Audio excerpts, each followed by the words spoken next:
I saw my kid and it sparked something in me where I wanted to double down. And so I'm like going on this insane kind of work sprint. And it's really changed who I am. And it's completely shifted my life view. Welcome to Midland Money Mindset, your weekly dose of inspiration and insights to ensure you enjoy each step of your journey. Whether you're saving for the future, planning your next big adventure, or simply looking to add more joy to your life, you've come to the right place. Now, let's dive in. So many high achievers pour everything into their careers only to wake up exhausted, disconnected, and wondering if the success was worth the sacrifice. But what if you could build thriving businesses and be fully present for the moments that matter most? Today's guest, Young Han, is proving it's possible. After shaping the growth of giants like Apple, Starbucks, and Phil's Coffee and founding his own multi-million-dollar ventures, Young discovered that true wealth comes from integration, not balance. Through his hit show, The Girl Dad Show, he's inspiring a movement where leadership, fatherhood, and joy coexist. This is the Midland Money Mindset, where we turn ambition into alignment and redefine what it really means to live a successful life. I'm Larry Sprung, your host for the Midland Money Mindset and founder and wealth advisor of Midland Financial. Let's dive into the show. Well, I am super excited to have Young Han today, an accomplished entrepreneur, fractional COO and CFO, and a devoted father, not necessarily in that order, depending on where the day goes. But thanks for joining us today, Young. Larry, thank you so much for having me. Excited to be here. Yeah. So listen, I think, and our listeners really believe that the entrepreneurial journey is so exciting. And we'll talk a lot about what you're doing today. But before we dive into that, can you share with our listeners a bit about who you are and what your path was to entrepreneurship? Because we always find that fascinating.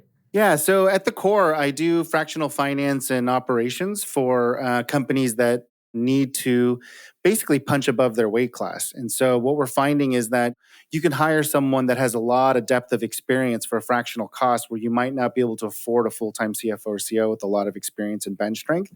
And this allows you to basically compartmentalize that time and cost to the exact things that you need to help you scale. I like to joke that you can hire someone for $80,000 that, will take a year and a half to do what I can do in 3 to 4 months, just because I've been through the ringer multiple times, and I just know what needs to get done very quickly. And so that's what I do at the core. And that has allowed me a lot of really great opportunities to build and invest and buy other businesses and apply those same skill sets to help scale it. And so what makes me a little bit unique among other fractional outsourced finance and operations folks is that I'm not just doing that as my core business. I'm also a business owner. I also have payroll, I have debt servicing, I have COGS, I have gross margins to worry about. And so I'm also an owner and founder and entrepreneur myself. And I also help other owners and entrepreneurs scale up as well. Yeah. So that's what I do at the core. And then to answer your second part about how I started my journey, I'd have to say my father. I got a chance to watch this man start from very, very modest beginnings. We grew up fairly poor. We grew up, a typical immigrant story. He was able to immigrate here and was able to start a liquor store. And I watched this man, work blood, sweat, and tears and move us through the socioeconomic status and live out the American dream in one lifetime. And that was incredible for me to watch him do that. And I never really understood it until I became 18. And then I think the approachability of watching someone else do it made it much more accessible for me. And so I started my first business when I became an adult. So it sounds like the entrepreneurial spirit was alive and well in your household, and you had really good role models to kind of emulate and learn from, no? Yeah, I definitely had a good role model for sure. And I definitely saw the good and the bad, and it still interested me, and I think that what interested me the most was the ability to control your outcomes and be able to kind of dictate how hard you work and how hard you scale up and grow. That was really interesting. But I will say that I also saw the hardships.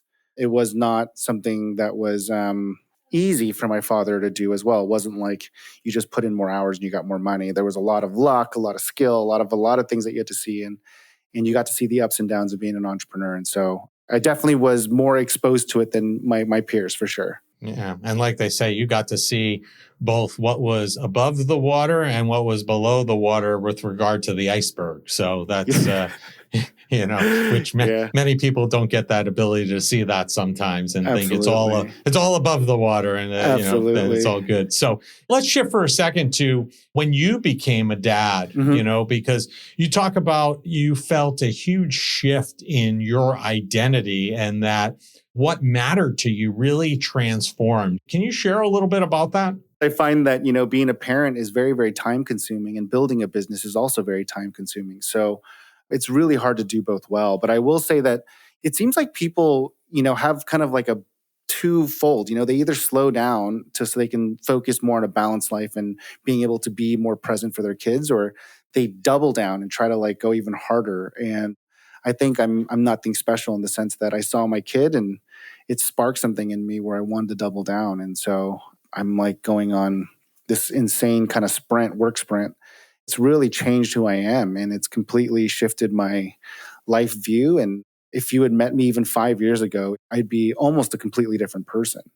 And so it's completely a catalyst for a massive amount of change and reinvention in who I am.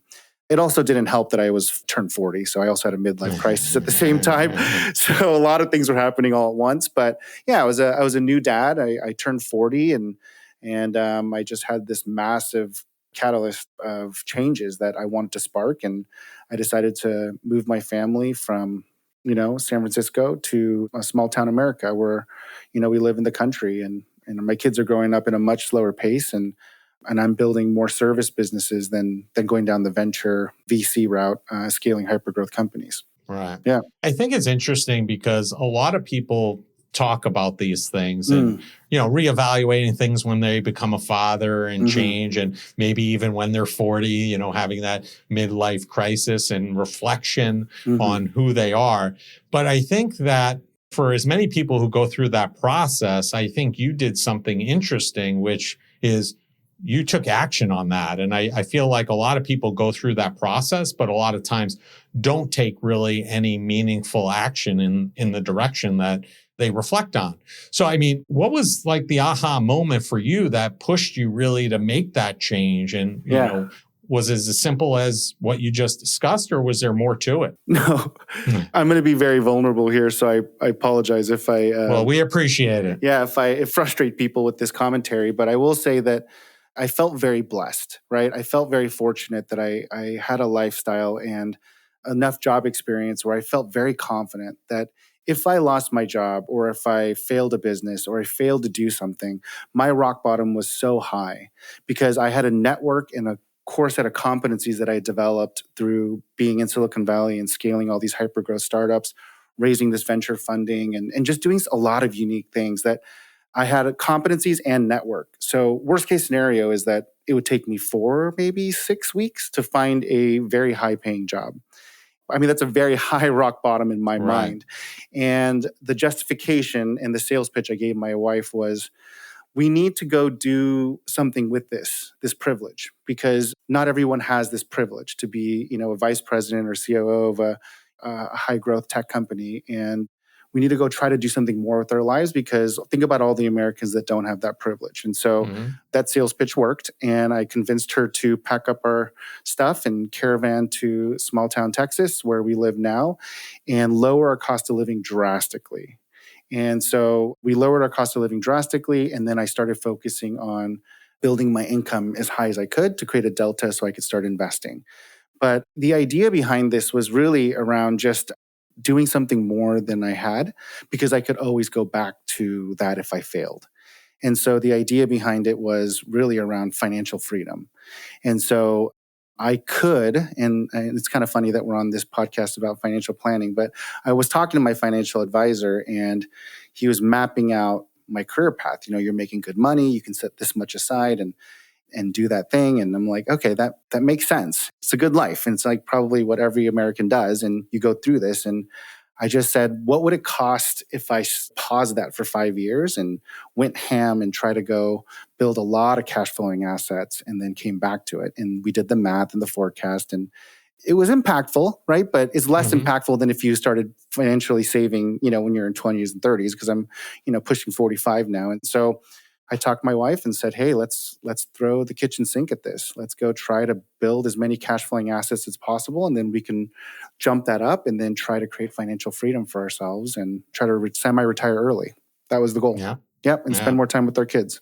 Yeah, amazing stuff. And just some key takeaways that really resonated with me. Well, first and foremost, thank you for being vulnerable. I appreciate that. I reflect on what you said, and it's a little bit similar to my journey, because when I started in this business back in the late 90s and then started my own firm in 2004, I'm very grateful for the fact that I did not have to build it and scale it very quickly. And by design, I created a lifestyle practice so I could be at home with the kids and be able to spend time with them and go to their games and their practices. And then when they left the nest and my older son went to college and my younger son went to boarding school, that's really when we kind of put the fuel to the fire. Oh, I love that. Yeah. And I'm very grateful, like you, that I had this, similar ability to be able and be in a position to do that. Because like you said, not everybody is. And, having that network, as you mentioned, I always talk about your network is your net worth. It can get you a job. It can get you an opportunity. It can get you a business. So a lot of alignment there. And it seems like you did a lot of this also because of your family. And, where do you think that you got this really strong drive to be present as a dad? Where do you believe that came from? I think it was just like an emotional response I had when I had my first kid. I just looked at this thing and I'm like, oh my gosh, this thing is like incredible. I feel like just this, it's hard to explain, and it's so cliche. And I still say it anyways, because I don't really care how cliche it is, but because it's true. Like, you don't really understand how much you can love something until you have a kid. And I will tell you, like, there's so much more room to love. And it completely like envelops you, and the capacity for pain and sacrifice and commitment completely changes. I mean, I don't know how else to explain it other than like really broadens your scope and plate on what you can hold, both on the love side, but also on what you're willing to sacrifice for this creature, Yeah. And so I think that that's really what happened to me. It just completely shifted it. But the problem was that I started to lose myself in focusing on my kids. And I realized that I also needed to make sure that I was also a good human, because I didn't want them to grow up thinking that they were the only things in the world that mattered, because I felt like they would grow up thinking the world is a really misguided place. Right. And I had to, role model the behaviors of what I wanted them to be like, so they can benchmark against it. And so that's the whole idea of like, how can I be someone that I want them to be like, versus just like being the best parent that I think that they need, because I accidentally did the thing where I did the opposite of what my parents did, and trying to be super present. And my dad wasn't very present because he was busy building business, Right. But I realized that like by my dad building business, I watched him be what he was, right? Versus like him telling me what to be like. And so I realized that I had to be the human that I wanted them to be like versus telling them. And so I'm still in that design phase. I don't know. It sounds like you're more veteran in this, so I could probably ask you more advice and questions. But how old are your daughters again? 6 and 8. Yeah. So my kids are 19 and 22. Yeah. So I'm at the point where we talk to our 22-year-old and apologize for him being the experiment, because there was no handbook. We didn't know any better. And if your brother had it a little bit different or easier, It was probably because we were screwing things up, and it had nothing to do with you, Totally. But that's great. It's an interesting dynamic. I know. I mean, I could ask you the same question. I love that you guys went in reverse, because you guys slowed down to basically spend more time with the kids and be there for all the stuff. And then once they left, now you're going bigger and diving deeper into your business, which is fantastic. And I love that. And for me, I think that was a decision I could have also made too. And I started down that path my first year. I optimized for hourly rate, essentially. And so I started to basically hone my skills to provide these services at a higher hourly rate, build operating systems to scale it, and spend as much time as I could with the kids. And then I read this is why you should never read, right? But I started reading these research papers saying that you spend 90% of your time with your kids in the first 18 years of their life. That's right. And then especially for dads and girls, dads and daughters, there's natural progression of needs and relationships. And again, I'm not absent. I'm not saying that I'm an absent father. I'm very active in my kids' lives, but they will go through this phase where they're much more in tune with their mom, learning how to be a woman and all those things, up until about 9 or 10. And then around 11 years old in their teens, they switch and they become very close with their dad. Right. And if this is nature and this is natural and this is normal, anecdotally, it shows that this is kind of like how things work. How can I take advantage of that, right? Sure. How can I take advantage of that by being able to spend even more time with them by being somewhat financially free? And so that's how this whole 5-year sprint came up. So let me maximize that timeline and show them what it's like to go strive for something bigger than you, show them what it means to go sacrifice for something, that you want that's incredible. And then hopefully if I pull this off, I will be a lot more free, both financially and in time, when they're ready to, bond with me. And that's the plan. I mean, I'm on year 4 or 5 of this, and so we're very close to, actualizing it. But we'll see if I can pull it off. Right. We'll have to circle back at the end of year 5 for sure. So I would love that. Imagine a relationship where financial conversations don't feel stressful, but actually bring you joy. We've designed a guide to help you have positive, meaningful money conversations with your partner. This isn't just another budgeting tool. It's a roadmap for building trust and connection. So if you're ready to start a joyful money journey with your partner, go to Midland.us/couplesjoy and download your free guide. Transform your financial future together, starting today. One of the things I've heard you share about your daughters are how they're very different. You know, what advice do you have for dads when it comes to understanding how to parent your child to their personalities? Because they're all different. I will say that for me, what's been really critical is learning how to listen and being more aware of the situation that they're at, and then trying to make sure that I instill the core things that I want to instill and not worrying about all the other stuff. So like trying to focus on the 10 or 12% of things that I think are really important, and then just kind of adapting to their needs on the other stuff. And for me, and if you don't mind me sharing, the most important things are really around how to set boundaries for yourself, how to build really good relationships. And it's not just about pleasing everybody. It's about saying, hey, what you like and what you don't like. And it's okay if people don't like it, because I think I wasted so much of my life trying to please everybody.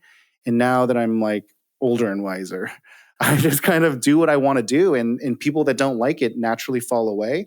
And people that like it naturally get attracted much faster.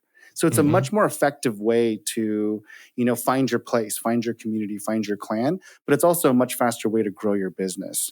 Because people that are in line with your thesis and motto and your values will naturally be attracted to you, right? And just a faster process. And so really trying to teach my kids how to draw boundaries just as much as articulate what they like. And then the second thing is to also just have resilience, because my youngest is so shy and emotional, where my oldest is delusionally confident. So my wife jokes that my oldest is like me, and I joke that my youngest is like my wife. But, just trying to keep them tough, right? Trying to keep them tough and resilient and okay with hardships and failure, and helping them move through things when they fail or suck at something.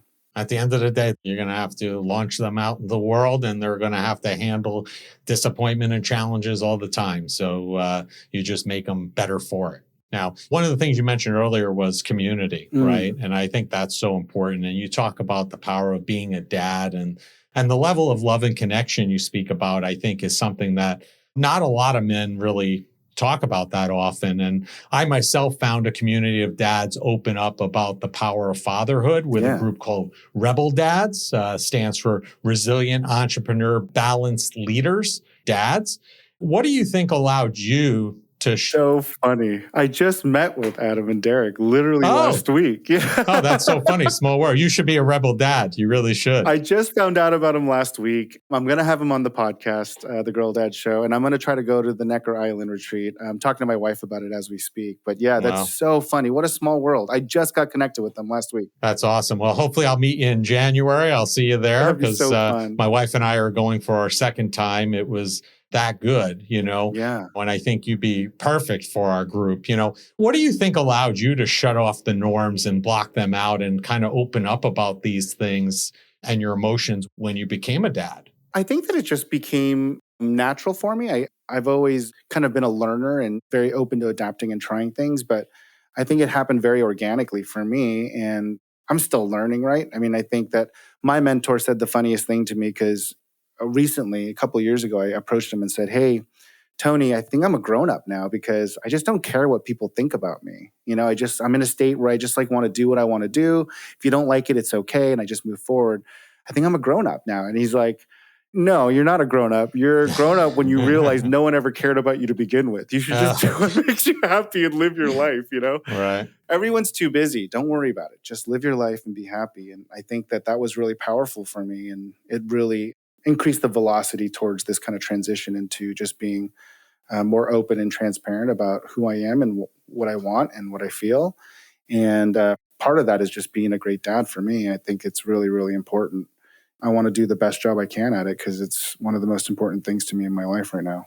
So rewarding. I mean, do you think that realization has been the motivator for you to be able to break through that silent dad legacy that's kind of out there? Or do you have other advice for those who might not be in a position, might have young kids and not feel comfortable sharing their feelings? I mean, what do you think's been the unlock or should be the unlock for people? Well, I think about it more as like an evolution of parenting, and so I look at my grandpa and I look at how he raised my dad and their relationship. And then I look at my dad and how he raised me and my relationship. And I think that there's a lot of evolution that my dad took on to be a better father, right? And of course, granted, there's a lot of things that needed to happen for him to even have that evolution. He had to have a higher standard of living. He had to have a little more ability to not worry about just food and shelter, right? He had to have that,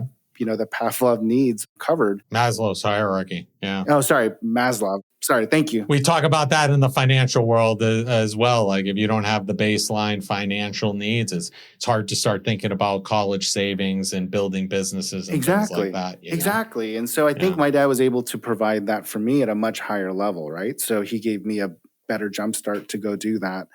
And that allows me to be a better father. And so for me, I think it's more just natural progression and an evolution of dad to dad to dad, and just trying to improve for the next generation. And I hope that my kids will grow up thinking that he did the best that he could with what he had. And I just need to evolve from here and provide a better parenting experience for my kids and so forth. Like I do, I have a lot of empathy for what my dad did for me, Sure. and a deep understanding of why he sacrificed so much to provide this life for me. And I know it wasn't easy. And now, I didn't think so when I was younger, but now I have a huge amount of empathy and respect for what he's accomplished financially and professionally, and knew that it took a lot of sacrifice for him to do that and then be able to provide a better launching pad for me. Yeah. Now, talking about launching pad, 4 years ago, you launched the Girl Dad Show, a professional parenting podcast. Mm-hmm. What was the impetus? What was the catalyst for that? And what's the goal for your audience? What are you looking for them to gain from tuning into you on a regular basis? Yeah, so that's a really good question. So the simplest answer is that I wanted to be a great dad. It literally kind of invaded my life having this kid. And when I looked at my first kid's face, I was just like, I just want to be the best dad I possibly can be for this thing. I just want to love her to death, and I want to be the best that I can be. And after a certain amount of time, things started to level out and started to normalize a little bit. And that new boulder in my life started to take shape and things started to adjust. And what kept coming up was my love for making money. I mean, I love it. It's like, I love it. I love the act of business. I love the act of transaction. I love the arbitrage of value. I just love the art and science of making money. It's one of my favorite things to do. And how do I do both at the same time was the question I had. So instead of like trying to figure out a way to sacrifice one for the other, I was like, how do I make both of these loves a reality? And I was sitting there pondering, trying to like figure it out, whiteboarding it, doing all this stuff. And I'm like, why am I spending so much time doing this? There are way more successful people than me with great kids out there. I should just start interviewing them and asking. So I interviewed about 9 people, and I interviewed a venture capitalist, a private equity fund. I interviewed a government official. I interviewed tech founders, unicorns, just a bunch of people that I knew in my network that were super successful. And the answers were crazy, like just so different, right? Some people outsourced everything but the relational stuff. Some people slowed down their careers to go do this for 5 years, and then they stepped on to your path, I mean, just you got the whole gamut. And what was really interesting was that there was no wrong or right answer for me. It was really just fun for me to hear how people thought about it and they made these adjustments and they changed their inputs to get these different outputs. And I started sharing it with my friends, and everyone had all these visceral emotional opinions about it. And I'm like, oh man, I think I have something. So one, it's just been a really great way for me to learn and evolve my perception and perspective on being a dad and a businessman. And then two, I just record it to document the process because I think that it can help so many other parents out there that are struggling with this concept of, living for yourself and being a professional while also wanting to be a good parent. And that's really what the show is for. And it's for people that love making money and building business, but also love being a parent. And that's really what it's for. Yeah, great stuff. Great stuff. Now, this one I have in here, and it might be a little controversial. It might upset some pet parents because I know you mentioned earlier you were a pet parent before you had your girls. And I'm kind of curious about this. How did having your first child, Lily, affect your feelings about being a pet parent? Did that change anything, like your expectations, or was it, hey, it was great while it happened, but now my direction is a little bit different? How did that work out for you? I'm going to probably anger a lot of people by saying this, but if I'm being truly vulnerable and transparent, the love for my dogs was massive. I mean, I love my dogs probably more than was normal or acceptable societally. I love them. And I will tell you, it was shadowed by my love for my kids. But I think a dog is a great addition to the family, right? It's and I think it's really great for my kids as well to have something depend on them, so they're not the only ones that are dependent, but they're also responsible in some ways. And I think that it's really good for teaching core values, and it's really good for teaching habits. Right. And not to say that it's just a science experiment for my kids, but it's also part of our family, right? To be able to show them what it's like to have a pet. I think that's also a really valuable lesson in life. Yeah, great stuff. Yeah, I grew up with a dog, but my kids did not have that pleasure because they decided to take up the sport of ice hockey at a very young age, and we were never home on weekends, so there was nobody to take care of the dogs. Listen, we've talked a lot about a lot of joyful things in your life and what's going on, and we end our show with asking each of our guests the same final question because we are all about joy. And that is, what did you do today that brought you joy and put you in the right mindset for success? Oh, that's great. I do, as cliche as it is, I do daily affirmations and I pray every morning. Yeah, so I do daily affirmations and pray and then stretch. And that always helps me set up for success, right? Sounds like a great way. Yeah, I just do morning stretches because I'm getting older and my body needs to stretch now. And I just need to maintain what I have, And so I do that every morning. And then I just talk to myself about, what are my major goals and what I'm doing this for and how to achieve those things in the right way. And then I pray to God. Sounds amazing. Ask for his guidance and love and blessing and hope that I can do the best that I can with what I have. Well, make sure you keep stretching, especially if you're going to get on the soccer pitch and decide to kick the ball around, because you'll need that limberness for those events. Seriously, so it's been a pleasure having on, Young, and we're going to have all of your information in the show notes. But if people want to learn more about you, connect with you, what's the easiest and the best way for them to do that? So the fastest way is, it's not the easiest, but the fastest way is alwayshan.com. So it's always Han, my last name, HAN.com. It's a play on words that I'm always on. And so that way you can go there and it'll show you the myriad of ways you can work with me. I own and operate 13 businesses right now, and I'm opening 3 a year. So I'm launching a new business actually in January and so on and so forth. So I'll just keep building these businesses until I can cash flow and set myself financially free. But that is the best way to reach me if you want to work with me, because it'll tell you if you need fractional finance or if you need coaching or if you need podcasting or whatever that may be. That's the best way to reach me for whatever it is you need. And if you want to just stay in touch, that's also a great place because you can subscribe to my weekly newsletter. Amazing. Well, and we'll have all that information in the show notes as well. And we appreciate you taking out the time to spend with us today. We thank you very much and enjoy the rest of your day. Thank you so much for having me. This was really great. Thank you. Young, thank you for sharing your powerful journey and for reminding us that success isn't about choosing between ambition and connection. It's about building a life where both thrive. Your insight on work-life integration, leadership, and fatherhood are a true inspiration for anyone striving to live with more purpose and joy. It's been an honor having you on the Midland Money Mindset. Young Han and everything he's up to can be found across most social media platforms. All the contact information needed to find them can be found in the show notes. Thank you for joining us on this episode of Midland Money Mindset. Remember, it's not just about the money, it's finding joy in the journey and embracing the right mindset. If you love the show, be sure to subscribe, rate, and leave a review. Don't forget to follow along for more tips and inspiration. Please visit the social links below to connect with Larry or his guests. Until next time, keep smiling, keep thriving, and remember to think about, what did you do today that brought you joy? The opinions voiced in the Midland Money Mindset Show with Lawrence Sprung are for general information only and are not intended to provide specific advice or recommendations for any individual. Past performance is no guarantee of future results. All indices are unmanaged and may not be invested into directly. Investing involves risk, including possible loss of principal. No strategy ensures success or protects against loss. To determine what may be appropriate for you, consult with your attorney, accountant, financial or tax advisor prior to investing. Investment advisory services offered through CWM LLC, an SEC registered investment advisor. Guests on the Midland Money Mindset Show are not affiliated with CWM LLC.